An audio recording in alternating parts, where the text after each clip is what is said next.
Alright guys, welcome to my YouTube channel Education Academy, and today's class will be of theory of demand. Theory of demand class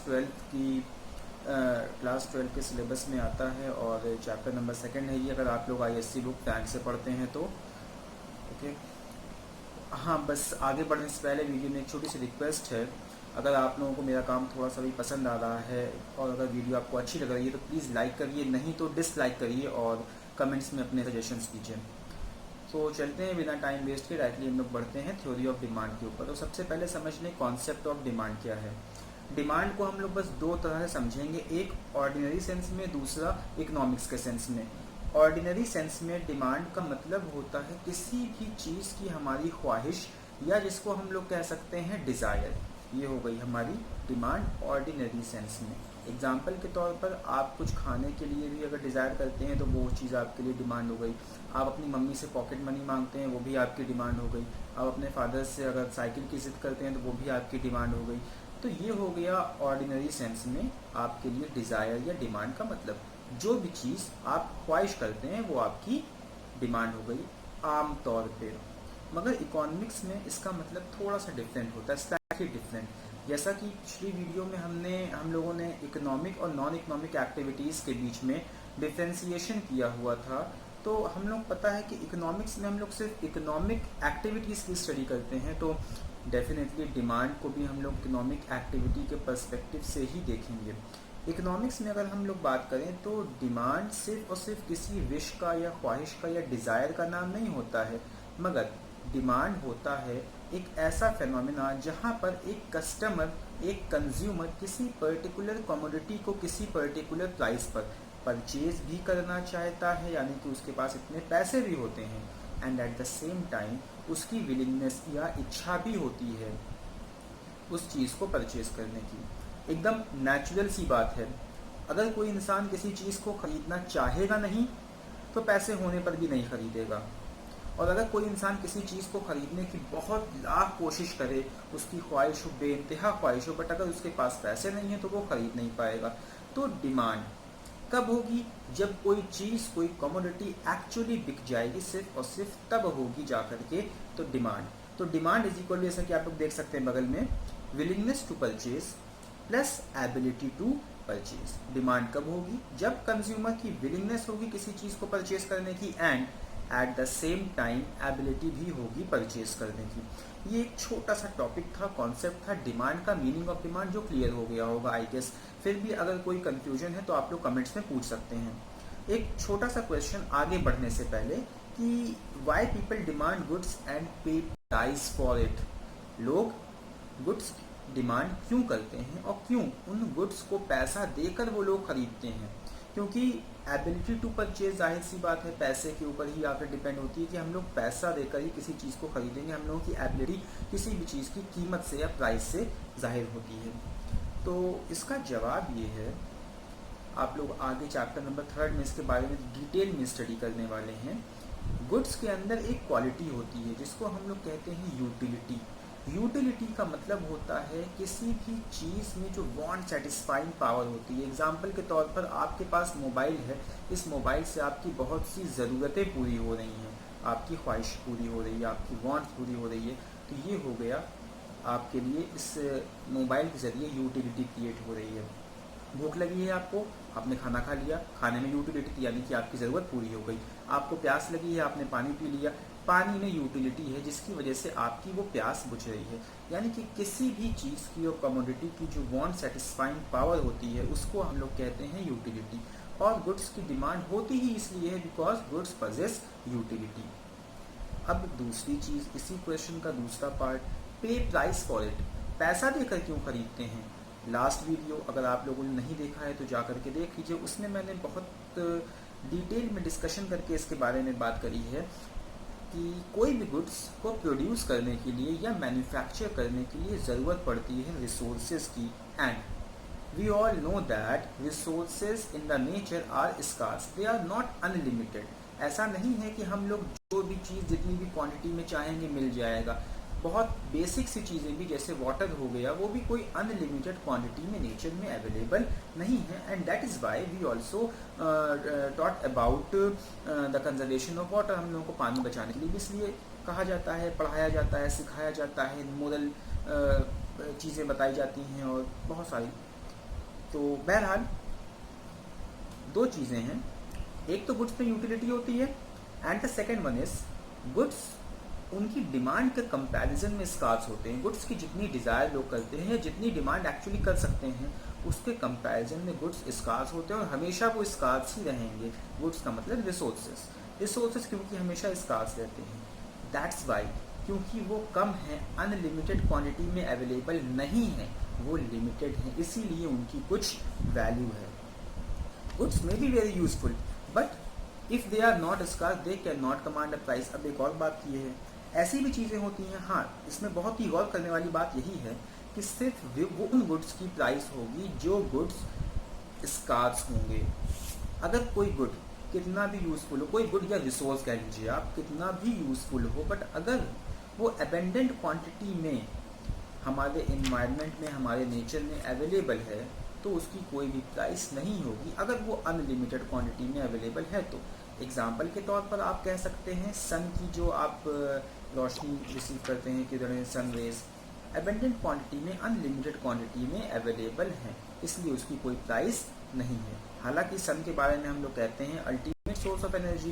पूरी दुनिया में जितने भी आप life forms देख रहे हैं सारे के सारे कहीं ना कहीं सूरज से ही एनर्जी लेकर के वो बने हैं, तो सूरज के बगैर तो लाइफ पॉसिबल नहीं हो पाती, बहुत ज़्यादा इंपॉर्टेंट है। स्टिल कोई प्राइस नहीं है उसकी बिकॉज अनलिमिटेड क्वांटिटी में अवेलेबल है।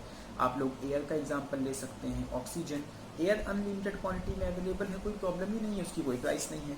तो अगर हम लोग डिमांड की एक डेफिनेशन की बात करें तो डेफिनेशन ये बगल में लिखी भी है, आप लोग देख सकते हैं। Demand for a commodity refers to the desire to buy a commodity backed with sufficient purchasing power and the willingness to spend। क्या मतलब हुआ, एक इंसान की, एक कस्टमर की, कंज्यूमर की इच्छा होनी चाहिए उस सामान को परचेज करने की एंड उसके पास इतना पैसा होना चाहिए, उसकी हैसियत होनी चाहिए उस सामान को खरीदने की। ओके, ये टॉपिक खत्म हो गया। एक छोटा सा टॉपिक है टाइप्स ऑफ डिमांड, इसको बस जल्दी से ख़त्म करेंगे, कुछ खास चीज़ें इसमें नहीं हैं। टाइप्स ऑफ डिमांड, पहली है individual demand and market demand. कभी कभी 2 मार्क्स का आ जाता है इसलिए इसको भी एक्सप्लेन कर दे रहे हैं, otherwise no need to explain this.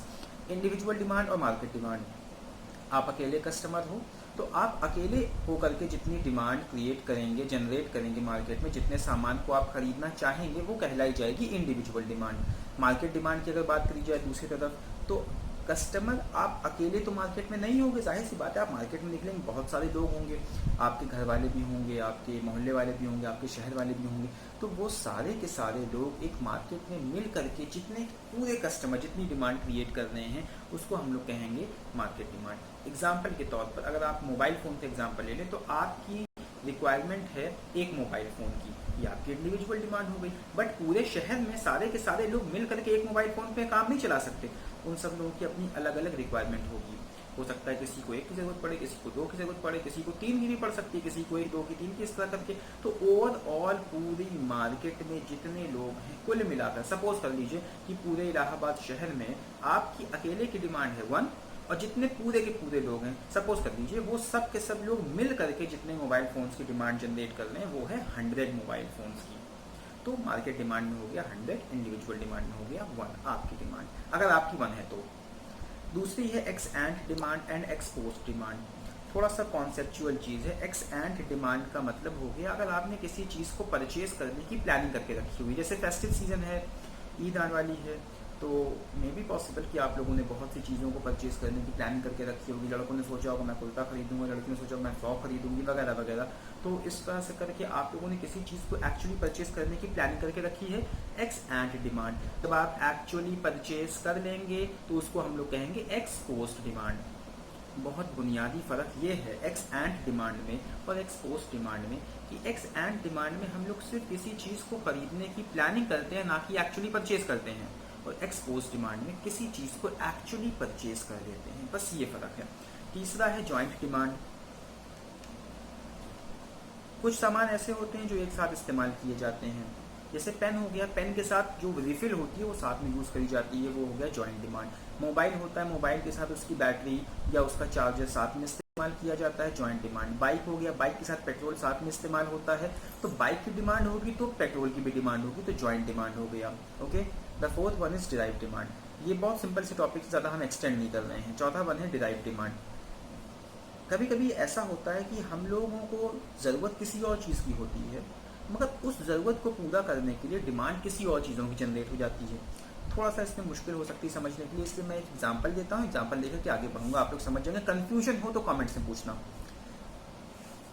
Suppose कर लीजिए आप एक हाउस कंस्ट्रक्ट करना चाहते हैं, आपकी रिक्वायरमेंट है एक हाउस की, आप घर चाहते हैं। अब घर जब बनेगा तो घर बनते समय कुछ चीज़ों की ज़रूरत पड़ेगी। ओके, जैसे सीमेंट हो गया, बालू हो गया, ईंटें हो गई, सरिया हो गया, स्टील हो गया, लकड़ियाँ हो गई, इस तरह करके बहुत सारे सामान की ज़रूरत घर को बनाने के लिए पड़ती है। ओके, तो ये जो नाउ अगला next topic is determinants of demand या फैक्टर्स अफेक्टिंग डिमांड। अभी तक हम लोगों ने डिमांड के बारे में पढ़ लिया और टाइप्स ऑफ डिमांड के बारे में पढ़ लिया, कितने प्रकार की डिमांड होती हैं। अगली चीज़ हम लोगों को पढ़ना है डिटर्मिनेंट्स ऑफ डिमांड या फैक्टर्स अफेक्टिंग डिमांड के बारे में। डिमांड क्या होती है? Willingness plus ability to purchase. Okay, now अब हम लोगों को ये देखना है कि कौन कौन से ऐसे फैक्टर्स हैं जो किसी भी कमोडिटी की डिमांड के ऊपर असर डालते हैं। डिमांड के ऊपर असर डालने का मतलब मार्केट में कोई पर्टिकुलर कमोडिटी की कितनी डिमांड होगी, कौन कौन से फैक्टर हैं जो इस बात को डिसाइड करते हैं या जो इस बात के ऊपर इन्फ्लुएंस करते हैं। तो बहुत जाहिर सी बात है और कॉमन सेंस की भी बात है, कोई सामान कोई चीज़ मार्केट में कितना बिकेगा ये डिपेंड करता है उस कमोडिटी की प्राइस के ऊपर। So the first one and the first thing is price of the commodity. कोई चीज़ है, कोई सामान है, जैसे मोबाइल फ़ोन का आप एग्जांपल ले लीजिए। एक वक्त था ये मोबाइल फ़ोन बहुत ही महंगा आता था, मार्केट में इसकी डिमांड बहुत ही कम थी।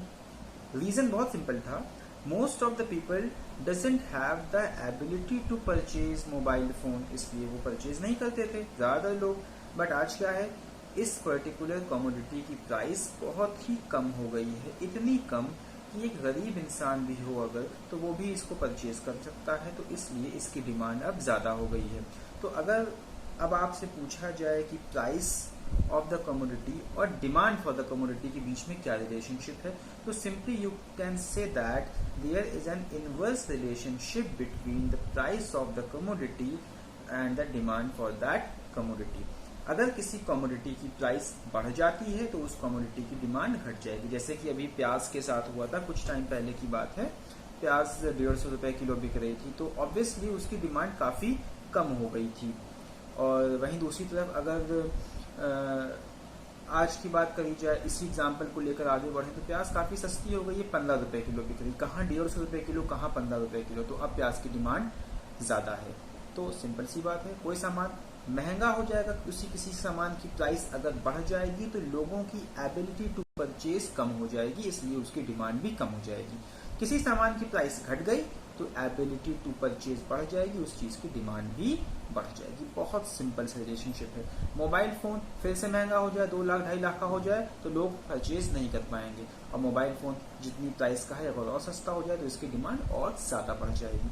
तो ये तो हो गया price of the commodity. Price of the commodity पढ़ते समय हम लोगों को एक और बात यहीं से समझ लेते हैं कि यही प्राइस ऑफ द कमोडिटी जो है ये आगे जाकर हमारी नेक्स्ट वीडियो में ये लॉ ऑफ डिमांड का फॉर्म ले लेगा। ये लॉ ऑफ डिमांड बन जाएगा, relationship between price of the commodity and its demand. इसी को हम लोग लॉ ऑफ डिमांड में पढ़ेंगे।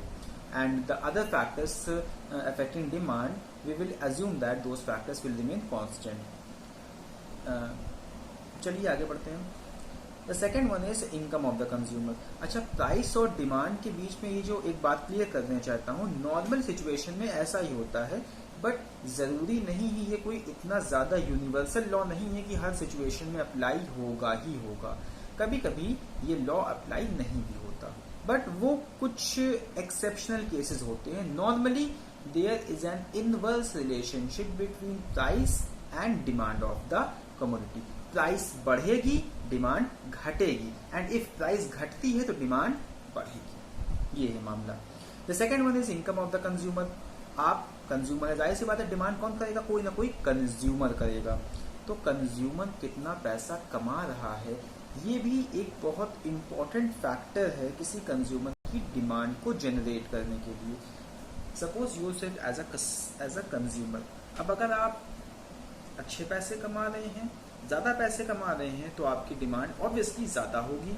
अगर आप कम पैसे कमा रहे हैं तो आपकी डिमांड कम होगी।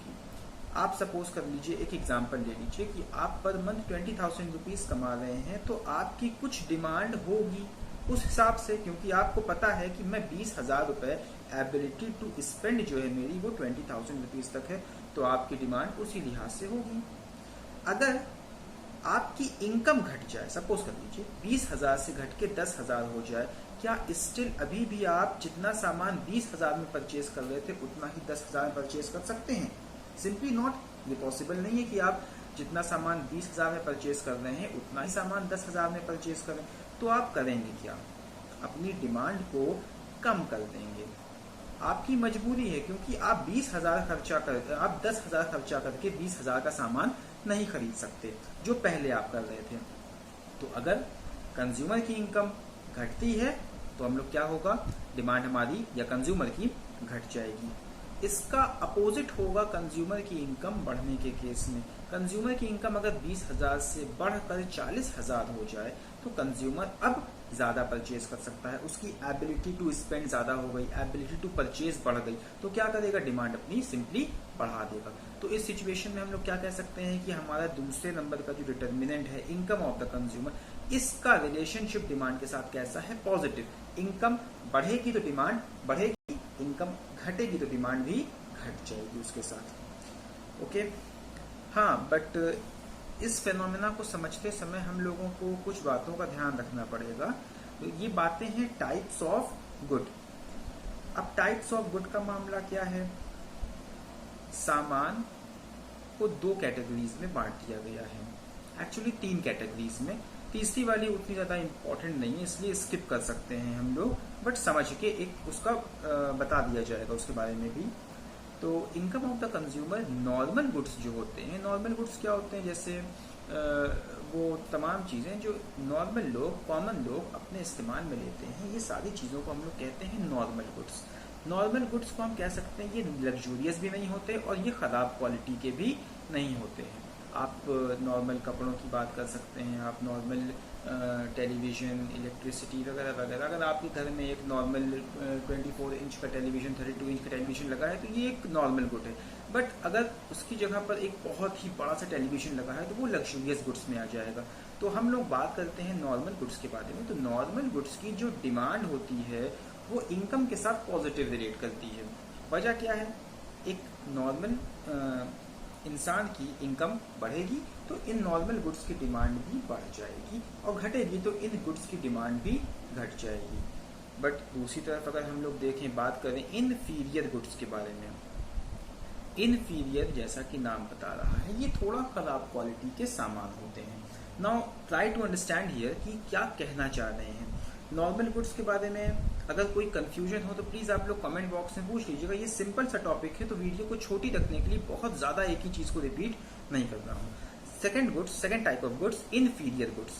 जैसे कोई ख़राब क्वालिटी का खाना आप खा रहे हैं, कोई कोर्स ग्रेन है समझ लीजिए, कोई मोटा अनाज आप खा रहे हैं, उसको हम लोग कह सकते हैं इनफीरियर गुड्स। अब इस इनफीरियर गुड की डिमांड का आपकी या कंज्यूमर की इनकम के साथ क्या रिलेशनशिप है, इसको हम लोगों को समझना है। अब आप महीने में 5,000 रुपये कमाते हैं, सपोज कर लीजिए। अब 5,000 रुपये जो आप कमाते हैं ये इतना सफिशियंट नहीं है कि आप इससे नॉर्मल गुड्स, अच्छा सामान खरीद के परचेज करके खा सकें। तो अब उस सामान को खाना आपकी मजबूरी बनी हुई है जो थोड़ा ख़राब क्वालिटी का है। मगर क्या हो, अगर आपकी इनकम 5,000 से बढ़कर 10,000 हो जाए, क्या करेंगे? ये जो खराब क्वालिटी का खाना आप खा रहे थे, क्या इसको खाना और ज़्यादा कर देंगे या फिर इसके कंजम्पशन को रोक के, कट करके इसकी जगह पर नॉर्मल गुड्स को लेकर के आएंगे? ऑब्वियसली एक समझदार इंसान क्या करेगा, अगर उसकी इनकम बढ़ गई तो वो इन कोर्स ग्रेन को या पुरानी या फिर ये ख़राब क्वालिटी के सामान को रिप्लेस कर देगा अच्छी क्वालिटी के सामान से, यानी कि नॉर्मल गुड्स से। ओके, तो अगर हम लोग बात करें इनफीरियर गुड्स की relationship with income of the consumer, तो इसको हम लोग कह सकते हैं negative relationship with income of the consumer. Income के साथ इनफीरियर गुड्स की जो रिलेशनशिप है वो क्या है, नेगेटिव है। और नेगेटिव क्यों है, नेगेटिव इसलिए है बिकॉज इनकम के बढ़ने पर कंज्यूमर खराब क्वालिटी के सामान को ज़्यादा परचेज करने की बजाय अच्छी क्वालिटी का सामान परचेज करना पसंद करेगा और ख़राब क्वालिटी का सामान परचेज करना बंद कर देगा। ये एक नॉर्मल ह्यूमन बिहेवियर होता है।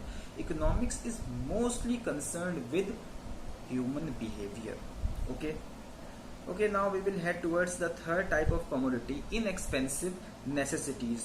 दो वर्ड्स हैं, दोनों पर गौर कर लीजिए, क्लियर हो जाएगा। पहला वर्ड है इनएक्सपेंसिव, यानी कि ज़्यादा महंगे नहीं होते। दूसरा नेसेसिटी, ज़रूरी है हमारे लिए।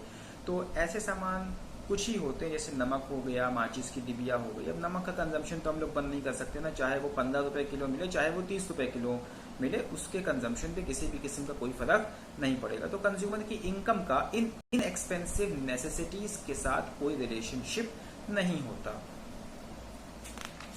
Okay, now the third determinant is prices of related goods. Related goods के बारे में पहले समझ लेते हैं। कुछ गुड्स जो होते हैं वो एक दूसरे से ताल्लुक रखते हैं। ऐसे आप कह सकते हैं कि वो एक दूसरे के रिश्तेदार गुड्स होते हैं। जैसे मोबाइल के साथ, जैसे हमने लोगों ने जॉइंट गुड्स के बारे में पहले पढ़ा है ना, कुछ गुड्स ऐसे होते हैं जो जॉइंटली यूज किए जाते हैं। जैसे मोबाइल के साथ चार्जर, बैटरी, या बाइक के साथ पेट्रोल। तो ऐसे कोई भी गुड्स को हम लोग कह सकते हैं रिलेटेड गुड्स। रिलेटेड गुड्स की दो कैटेगरी है। पहली है सब्स्टिट्यूट गुड की कैटेगरी, दूसरी है कॉम्प्लीमेंट्री गुड्स की कैटेगरी। सब्स्टिट्यूट गुड्स क्या होते हैं, एग्जांपल ले लीजिए। अच्छा, पहले समझ लीजिए। सब्स्टिट्यूट गुड्स का मतलब ऐसे गुड्स जिनको एक दूसरे की जगह पर इस्तेमाल या फिर यूज किया जा सकता है। एग्जाम्पल के तौर पर आप कोका कोला की जगह पर पेप्सी पी सकते हैं, माजा की जगह पर फ्रूटी पी सकते हैं। तो ये लोग सब्स्टिट्यूट गुड्स हैं। किताबों में एक क्लासिक एग्जाम्पल आता है टी एंड कॉफी का। हालांकि एग्जैक्टली सब्स्टिट्यूट नहीं है, बट फिर भी काफी हद तक टी और कॉफी भी एक दूसरे के सब्स्टिट्यूट हैं। अगर टी नहीं मिल रही है तो कॉफी भी आप लोग इस्तेमाल या फिर यूज कर सकते हैं। तो पहली चीज है प्राइसेस ऑफ रिलेटेड गुड्स में सब्स्टिट्यूट गुड्स, दूसरी चीज है कॉम्प्लीमेंट्री गुड्स। सब्स्टिट्यूट गुड्स आप लोग समझ गए, पहले इसको एक्सप्लेन कर देते हैं, उसके बाद हम लोग चलेंगे कॉम्प्लीमेंट्री गुड्स के ऊपर, फिर बताएंगे कॉम्प्लीमेंट्री गुड्स क्या होते हैं और फिर उसको एक्सप्लेन कर देंगे। तो सब्स्टिट्यूट गुड्स में एक बात समझ लीजिएगा, यहाँ पे दो गुड्स होंगे, एक की प्राइस में चेंज होने पर दूसरे वाले की डिमांड में चेंज होगा। इस बात को अच्छे से अपने माइंड में बसा लीजिए। एक की प्राइस चेंज होगी, दूसरे की डिमांड चेंज होगी। ओके, नाउ सब्स्टिट्यूट गुड्स में हम लोग एक एग्जांपल लेकर चलते हैं, कोका कोला का और पेप्सी का। आप लोग ये तो समझ गए हैं सब्स्टिट्यूट गुड्स होते क्या हैं। एग्जांपल ले लेते हैं कोका कोला का और पेप्सी का। ये दोनों एक दूसरे के सब्स्टिट्यूट गुड्स हैं। सपोज कर लेते हैं कोका कोला की प्राइस है 50 रुपए और उसकी डिमांड है 10 यूनिट्स। जब 50 रुपए की प्राइस है तो उसकी डिमांड है 10 यूनिट्स के लिए। और पेप्सी की प्राइस 50 रुपए है और पेप्सी की डिमांड है 5 यूनिट के लिए। एट द सेम टाइम ये सिचुएशन हो रही है, कोका कोला 50 रुपए का है, उसकी डिमांड है 2, पेप्सी 50 रुपए की, उसकी डिमांड है 5। अगर कोक की प्राइस बढ़ जाती है, सपोज कर लेते हैं बढ़कर हो जाती है 80 रुपए, कोका कोला जो 50 का बिक रहा था वो बढ़कर हो जाता है 80 रुपए का। अब इस सिचुएशन में क्या होगा, लोगों के पास एक सब्स्टिट्यूट अवेलेबल है, तो वो लोग क्या करेंगे, वो लोग इस कोका कोला का कंजम्पशन करना या तो कम कर देंगे या मे बी पॉसिबल कि वो बंद ही कर दें, और वो लोग इस कोका कोला के कंजम्पशन की जगह चले जाएंगे दूसरी कमोडिटी पेप्सी के कंजम्पशन की तरफ। तो इस सिचुएशन में अगर कोका कोला की प्राइस बढ़ती है तो इसकी वजह से पेप्सी की डिमांड बढ़ जाएगी। कोका कोला, सपोज ये कोका कोला है, कोका कोला की प्राइस बढ़ रही है, याद रखिएगा प्राइस बढ़ रही है, तो ये पेप्सी की डिमांड बढ़ जाएगी। क्यों बढ़ जाएगी, वो लोग जो पहले कोका कोला इस्तेमाल कर रहे थे, बढ़ी हुई प्राइसेस की वजह से इस कोका कोला का कंजम्पशन छोड़ करके पेप्सी की तरफ आ जाएंगे। इसी सिचुएशन को अगर हम लोग रिवर्स कर दें, यानी कि कोक की प्राइस अगर घट जाए तो रिस्पॉन्स में क्या होगा, पेप्सी की डिमांड घटेगी। एक बात ध्यान रखिएगा, जब हम लोग एक कमोडिटी को दूसरे कमोडिटी से कंपेयर करेंगे तो क्या करेंगे, एक की प्राइस में चेंज होने पर दूसरे की डिमांड में चेंज होगा, दूसरे की प्राइस में कोई चेंज नहीं होगा, सिर्फ दूसरे की डिमांड में चेंज होगा because of the change in price of the first commodity. Okay, यहाँ पर हम लोगों ने एक चीज़ ये देख लिया कि अगर कोक की प्राइस बढ़ रही है तो पेप्सी की डिमांड पे क्या असर पड़ रहा है। उल्टा करके देख लेते हैं, अगर कोक की प्राइस घटती है तो पेप्सी की डिमांड पे क्या फर्क पड़ेगा। जाहिर सी बात है पेप्सी की डिमांड भी घटेगी। क्यों घटेगी, कोक जो पहले एक पर्टिकुलर अमाउंट का था अब उससे कम अमाउंट में मिल रहा है, तो जो कस्टमर पहले पेप्सी को कंज्यूम कर रहे थे वो क्या करेंगे, पेप्सी के कंपैरिजन में उनको एक सस्ता ऑल्टरनेटिव कोक के फॉर्म में मिल जाएगा, तो वो लोग क्या करेंगे, कोक या कोका कोला की तरफ शिफ्ट हो जाएंगे। तो इसके रिस्पॉन्स में पेप्सी की डिमांड जो है वो घट जाएगी। तो ये तो हो गया केस सब्स्टिट्यूट गुड्स का। अब हम लोग चलते हैं अपने अगले एग्जाम्पल की तरफ। अच्छा, इसका अगला गुड्स है कॉम्प्लीमेंट्री। सबसे रिलेटेड गुड्स में दूसरा आता है कॉम्प्लीमेंट्री गुड्स। कॉम्प्लीमेंट्री गुड्स वो गुड्स होते हैं जिनको हम लोग जॉइंटली यूज़ करते हैं। टाइप्स ऑफ डिमांड में ये बात पहले बताया जा चुका है that complementary goods are those goods which are used jointly. Pen के साथ इंक, एग्जाम्पल्स एकदम क्लासिकल एग्जाम्पल यही हम लोगों को बुक में देखने को मिलता है। Pen and ink, car and petrol, ये सारी चीज़ें एक साथ इस्तेमाल करी जाती हैं।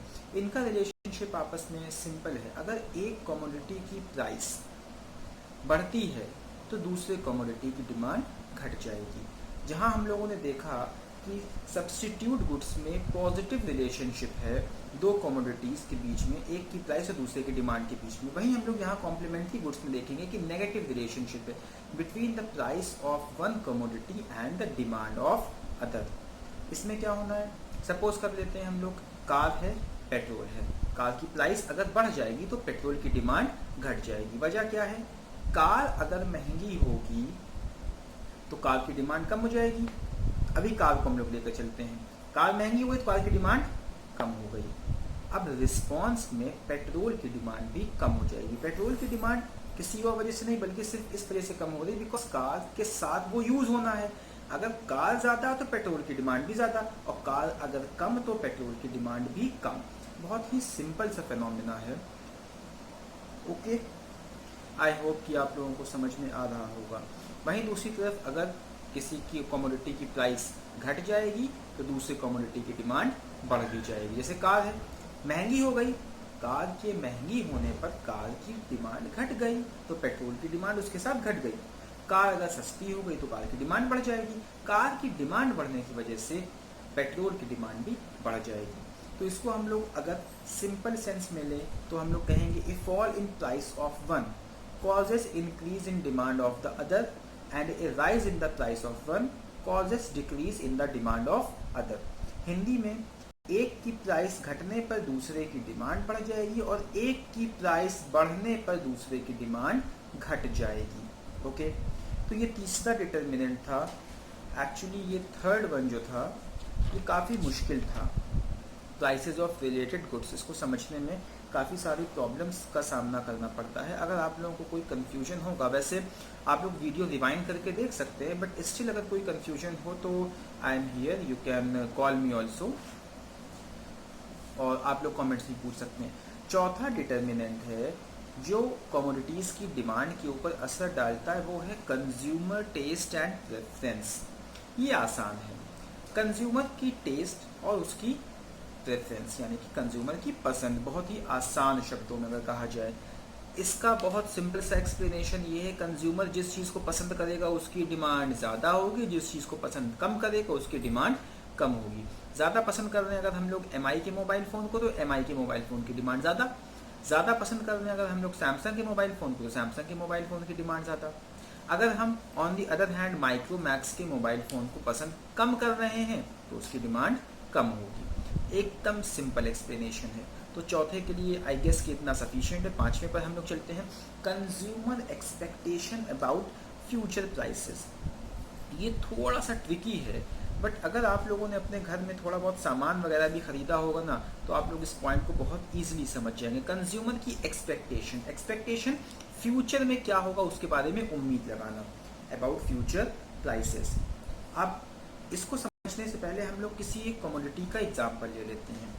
सपोज़ कर लेते हैं आपका कोई पसंदीदा मोबाइल फ़ोन, कोई एप्पल का कोई सेट सपोज़ कर लेते हैं कि आप परचेज़ करना चाहते हैं एंड एट प्रेजेंट एप्पल के उस मोबाइल फ़ोन की प्राइस है 30,000 रुपीज़।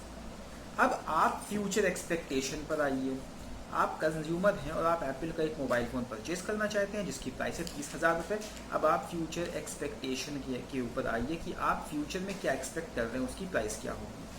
अगर आपको ये लगता है कि फ्यूचर में उस कमोडिटी की प्राइस घट जाएगी, तो इस सिचुएशन में आप अभी उसको इस्तेमाल नहीं, आप अभी उसको परचेज़ नहीं करेंगे, बल्कि क्या करेंगे, इंतज़ार करेंगे कि प्राइस उसकी घट जाए तब हम उसको परचेज़ करें।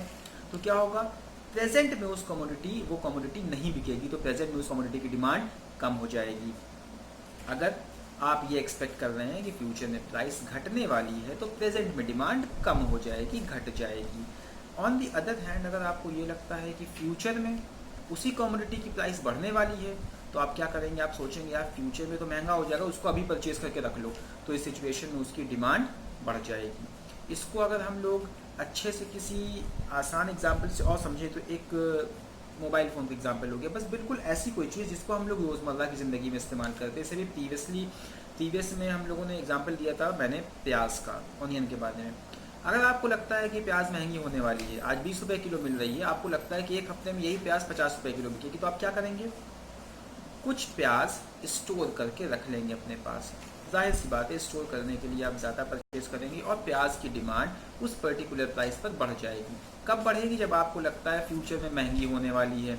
ऑन दी अदर हैंड, इसी एग्जाम्पल को उल्टा कर लेते हैं, अभी 50 रुपये किलो बिक रही है, आपको लगता है हफ्ते भर बाद 20 रुपये किलो बिकेगी, तो आप अभी उस पर्टिकुलर चीज़ का कंजम्पशन कम करेंगे, आप इंतज़ार करेंगे उसके सस्ता होने का।